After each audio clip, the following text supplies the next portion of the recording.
It's good to see you again and again. So, which means we are doing things more better is what I can always say. And I'd like to congratulate all our doctors here today, Dr. Karthikeyan, our senior neurointerventionist, and we have Dr. Akut, who's our senior surgeon, neurosurgeon, and Dr. Sai Prashant, senior neurointerventionist as well. So today they're going to talk about another milestone case which was done in our hospital, which is on a 50-year-old, and this is about 890 grams meningioma. So it's a brain tumor which they have removed, but it is done in 2 stages, where they have done a pre-operative embolization, so whereby they have cut down the blood supply to the tumor, followed by which they have done a craniotomy and removed it. So I congratulate the team, so that new procedures like this previously were done only by craniotomy, and there will always be a lot of stress on the patients. And I've had a family member go through this as well, and I exactly know what happened. So these sort of neuro interventions, they actually reduce the stress for the patients, and it gives us good post-operative outcomes, and better outcomes and faster recovery. So thanks to all of you to be here, and I pass on the mic to the doctors to explain more about it. Thank you. 6 hours கூட ஆகலாம், ஏன்னா bleeding stop பண்ணி operate பண்ணுற மாதிரி இருக்கும். Patient அவுட்புட்டும் வந்து இந்த மாதிரி ப்ளீடிங் பண்ணி டிலேடாக கொடுக்கும்போது நம்ம வந்து இன்னும் அவுட்புட் வந்து ரொம்ப கஷ்டமாக இருக்கும். ஒரு 3 to 4 days ஐசியூ ஸ்டேஜ் ஜாஸ்தி ஆயிடும். So what we did is that, நம்ம வந்து இன்டர்வென்ஷன் மூலமாக போயிட்டு அந்த ரத்த குழாயை பிளாக் பண்ணி வித்தின் 1 day நாங்கள் சர்ஜரி போஸ்ட் பண்ணி அந்த டியூமர் எக்ஸசைஸ் பண்ணோம். That is more then 890 grams இந்த டியூமர் சைஸ். சரிங்களா?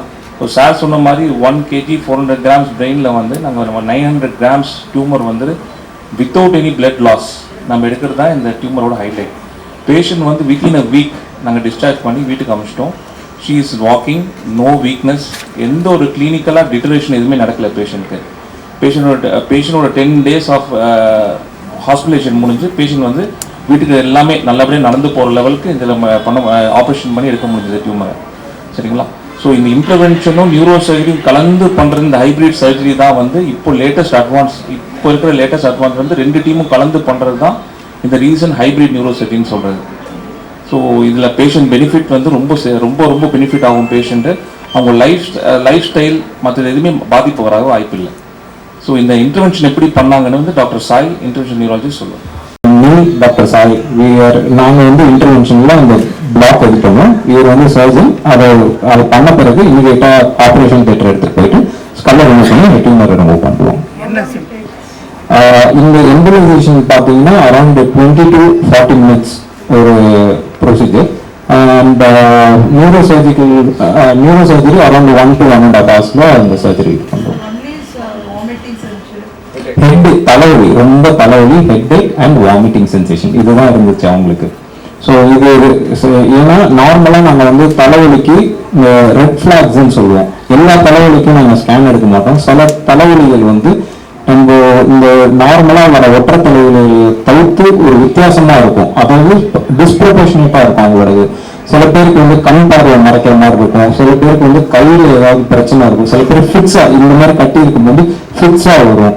ஸோ இந்த மாதிரி பிரச்சனைகள் இருக்க போது ஸ்கேன் எடுத்து பார்க்க போகும்போது இந்த மாதிரி கட்டிகள் இருக்கும். ஸோ அப்படி இருக்கும்போது இந்த ட்ரீட்மெண்ட்டை இவங்களுக்கு ஃபிக்ஸ் வரல. இவங்களுக்கு மேஜராக வந்து தலைவலியும் வாமிட்டிங் இல்லை, என்டையராகவே தாங்க முடியாத அளவுக்கு தலைவலி அண்ட் வாமிட்டிங் இருந்துகிட்டே இருந்தது. இன்ஸ்பைட் ஆஃப் நாங்கள் வந்து சில மெடிசின்ஸ் கொடுத்தோம், அவங்களுக்கு இருந்துகிட்டே இருக்கனால இமீடியட்டாக ஸ்கேன் எடுத்து பார்க்க போகும்போது இந்த கட்டி இருந்தது. ரொம்ப ஸ்மூத்தாக பண்ணிட்டாங்க doctor acute. And embolization, Dr. Sai, he took really care for me. So பதட்டெல்லாம் எதுவும் இல்லை இந்த ஆப்ரேஷனில். இதோட விளைவு எப்படி, இதோட வேதனை எப்படி, அந்த மாதிரி எதுவுமே என்னை பயன்படுத்தலை. ஆனால் இது ரொம்ப குயிக்காக முடிச்சிடும்னு டாக்டர் சாய் சொன்னார். ஆப்ரேஷன் பற்றி அக்யூட் ஒன்றுமே சொல்லலை, ஆனால் அதுக்குள்ளே எனக்கு எல்லாம் முடிஞ்சு வந்துட்டேன் ஐசியூக்கு. ஸோ நான் கேன் சி மீ, என்கிட்ட நான் டிஸ்சார்ஜ் ஆகும்போது ஸ்டிச்சஸ் இன்னும் பிரிக்கல, 7 daysல வந்து பிரிச்சுக்கலாம்னாங்க. அதுக்கப்புறம் பிரிச்சதுக்கப்புறம் நல்ல ஹீலாக இருந்தது. And then they said I could go on my normal work. என்னோட வீட்டு வேலைகளையும் நான் ஐம் நாட் ஒர்க்கிங். ஸோ என்னோட வீட்டு வேலைகளோ இந்த மற்ற எல்லாமே என்ன பண்ணிக்க சொன்னாங்க. சிம்டம்ஸ் எப்படி இருந்தது? சிம்டம்ஸும் எனக்கு எதுவுமே தெரியல சார். உங்களுக்கு எதாவது ஃபீல் வந்தது? அதுக்கு முன்னாடி எந்த ஃபீலுமே வரல எனக்கு. இந்த பக்கம் ஆக்சுவலாக ஆப்ரேஷன் இந்த சைட் பண்ணியிருக்காங்க. இந்த சைடு ஒரு ஒத்த தலைவலி இருந்தது. I did go to hospital. அவங்க சொன்னாங்க மேபி மைக்ரேனாக இருக்கும்னுட்டு தே கேவ் மீ டேப்லெட். காலையில் நைட்டு எடுத்துக்கோ அப்படி சொன்னாங்க. I did take the tablet. ஆனால் பெயின் குறையல, அப்படிதான் இருந்தது. நெக்ஸ்ட் டே வந்து ஐ திங்க் இந்த பக்கம் ஒரு மாதிரி மறுத்து போகிற மாதிரி இருந்தது.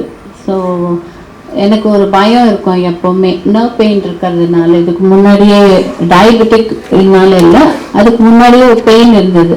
அதனால நான் நினைச்சேன் ஓகே இந்த பெயின் இருந்தால் நான் பேரலிட்டிக்காக போயிடுவேன் அப்படின்ட்டு.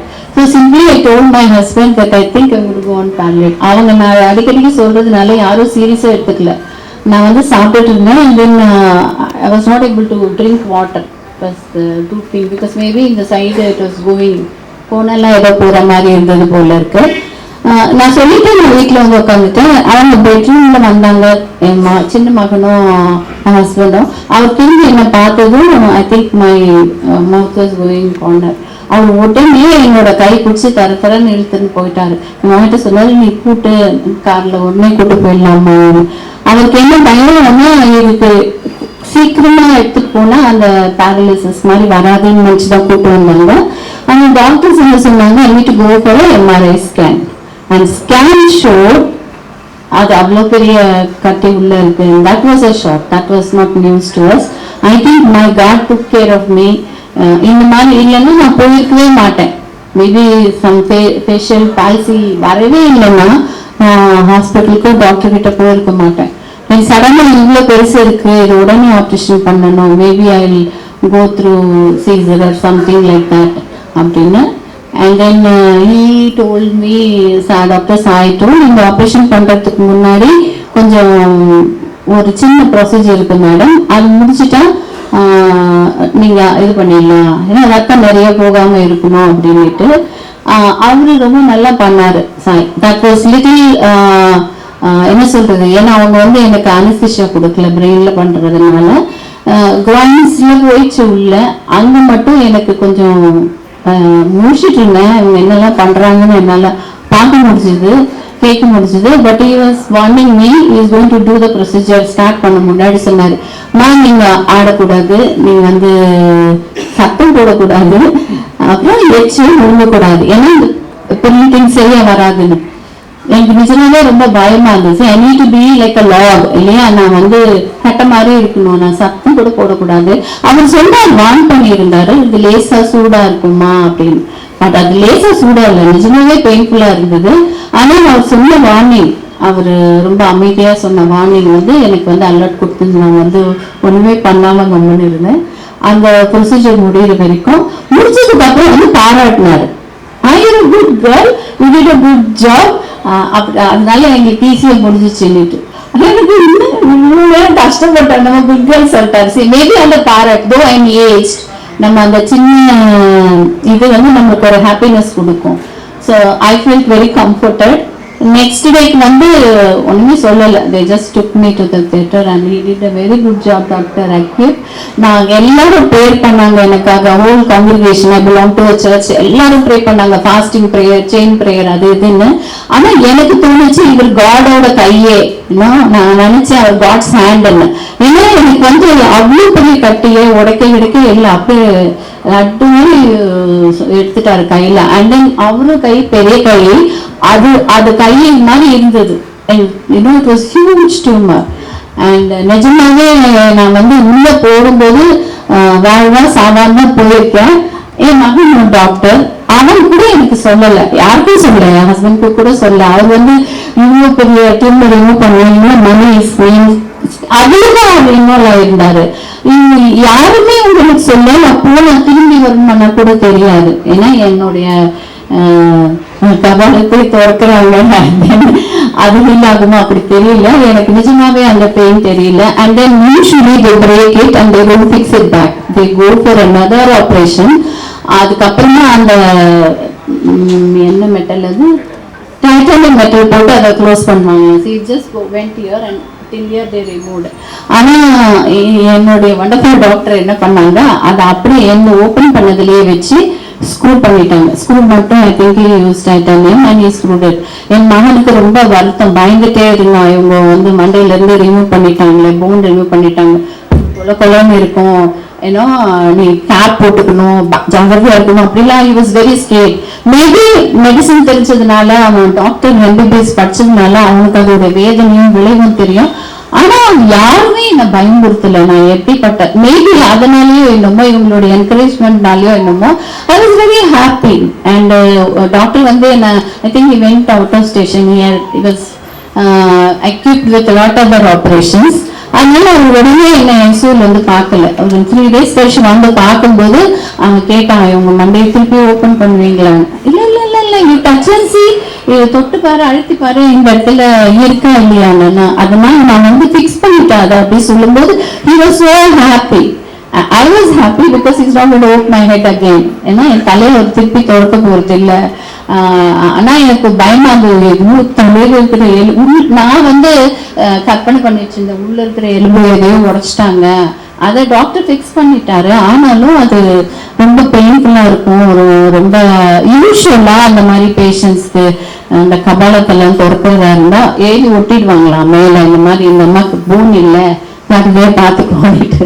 ஸோ நான் இது ஐசியூல இருக்கும்போது எல்லாருமே பதறினாங்க. நான் வந்து என் முகத்தை பார்க்கல. And but I didn't feel anything. So இது ஒன்றும் பெயின்ஃபுல்லாக இருக்காது. I think I be fine. நான் ப்ரே பண்ணுறேன், எனக்காக எல்லாரும் ப்ரே பண்ணுறாங்க, ஐ பி ஃபைன் நினச்சேன். But the truth is, this wonderful man sitting here middle, Dr. Akib, he did an incredible job. நான் சொல்லுவேன், I'll be very grateful for him. ஏன்னா அவரு சூப்பரா அதை அழகா எடுத்துட்டாரு. அதை கொஞ்சம் கொஞ்சம் விடல. டெஸ்ட் போயிட்டு பின்னைன் வந்தது, ஆனா எனக்கு வந்து எந்த வேதனையும் இல்லாம என்னை பார்த்துக்கிட்டாரு. I am very grateful to him. And prayer பண்ண டாக்டர் சாய்க்கும் I am very thankful to him.